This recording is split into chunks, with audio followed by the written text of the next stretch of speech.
Salam dostlar. Bilirəm üzüm görünmür. Deməli, içəri məhəllələrin birindəyəm. Hansısa bir yerin içəri məhəllələrinin birindəyəm. Ki, burada bir deyəsən əvvəllər meydança olub.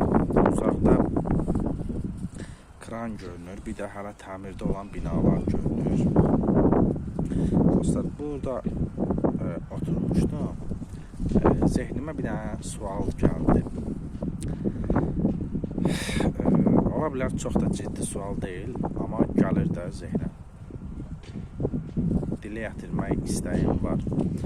Deməli, mənim hardasa 18 yaşım olanda, 19-18 yaşım olanda çay qırağına getmişdim. Orada deməli, çəmənli idi, yaşıllıqlar var idi, bağ idi, ora gül bağı. Və oradan bir dənə çoban keçdi. Çoban deyəndə, yəni, belə deyək, mal sahibi olan bir insan keçdi. Çoban deyirlərsə, işi başqa idi, amma heyvanları da var idi da. Və o özü ilə bir dənə Qafqaz çoban itinin bir dənə balasını gəzdirirdi. Yəqin ki, böyüdürdü də, özünə köməkçi kimi. O it belə başını çıxardırdı otların içərisindən. Mən də ona belə tamaşa eləyirdim. O belə atlanırdı o tərəfə, hoppanırdı bu tərəfə. Mənim zehnimə belə bir dənə sual gəlmişdi ki, bəs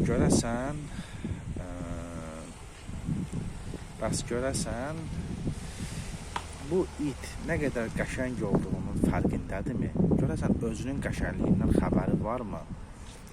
Bu bala, şirin bala bunu dərk eləyibmi görəsən? Bu sualın cavabını bilmirəm. Amma o sual hələ də mənim zehnimdədir. Və zaman-zaman özümə sual verirəm ki, bir çox varlıqlar görəsən nə qədər qəşəng, nə qədər şirin, nə qədər sevimli, nə qədər göyçək olduqlarının fərqindədirlərmi görəsən? Yoxsa bunun əsas etibarilə biz sənətsevərlər fərqindəyik və bundan əbədiyyən şirin əzab çəkirik. Hə, dostlar? Sizcə necədir? Rəy bölməsinə yaza bilərsiniz fikirlərinizi. Görəsən, onlar nə qədər gözəl olduqlarının fərqindədirlər. Kimsə bunu onlara bildiribmi? Və yaxud bildiribsə də belə, bunun fərqinə, dərinliyinə varıblarmı? O varlıqlar. Yoxsa əbədi əzab ancaq bizim üçündür. Bundan doğan əbədi əzab biz sənətsevərlər üçündürmü? Ki, həmişə bu gözəllikləri görək və əzab çəkək. Şirin əzab da şirin əzab.